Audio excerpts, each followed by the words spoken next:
મહીસાગર જિલ્લાના આરોગ્ય કર્મચારીઓની અચોક્કસ મુદ્દતની હડતાળ. જિલ્લાના multipurpose health worker, female health worker, supervisor, taluka અને જિલ્લાના સુપરવાઇઝરો અચોક્કસ મુદ્દતની હડતાળમાં જોડાયા.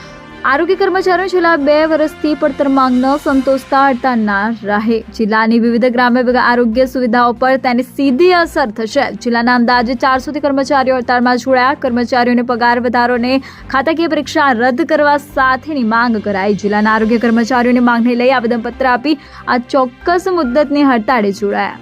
BN news Gujarati, Rajesh Patelia, Mahisagar.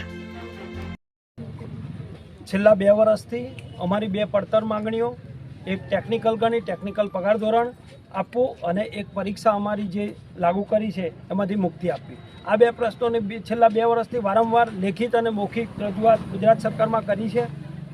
અમારા બંને પ્રશ્નોમાંથી નિરાકરણ ન આવવાના કારણે ગુજરાત રાજ્ય આરોગ્ય કર્મચારી મહાસંઘે ગત 5 તારીખે માર્ચસીએલ મૂકી તમામ કર્મચારીઓ ગાંધીનગર ધરણા કર્યા. ત્યારબાદ 7 તારીખથી અમે ઓનલાઈન અને ઓફલાઈન રિપોર્ટિંગ બંધ કર્યું. તેમ છતાં અમારા પ્રશ્નોનું નિરાકરણ ન આવવાના કારણે આજે 17 તારીખ 17/3/2025થી ગુજરાત રાજ્ય આરોગ્ય કર્મચારી મંડળના આદેશ અનુસાર મહીસાગર જિલ્લો પણ તમામ કર્મચારીઓ સાથે આજથી અચોક્કસની હડતાલમાં જોડાય છે.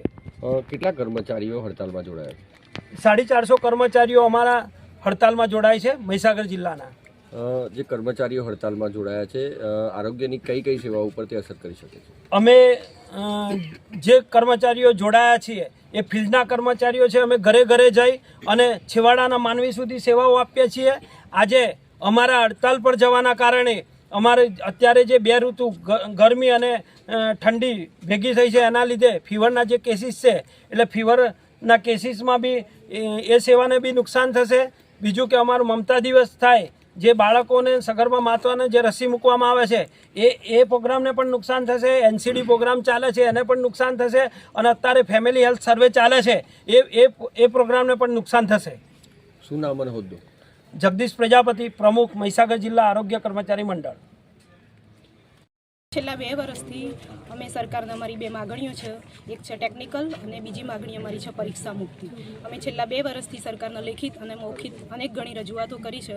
છતાંય સરકારે અમારી એક પણ માગણીનો સ્વીકાર નહોતો કર્યો, જેના કારણે અમે 17/3/2025ના રોજ રાજ્યના તમામ કર્મચારીઓ, હેલ્થ કર્મચારીઓ અચોક્કસ મુદતની હડતાલ પર ઉતરેલા છે.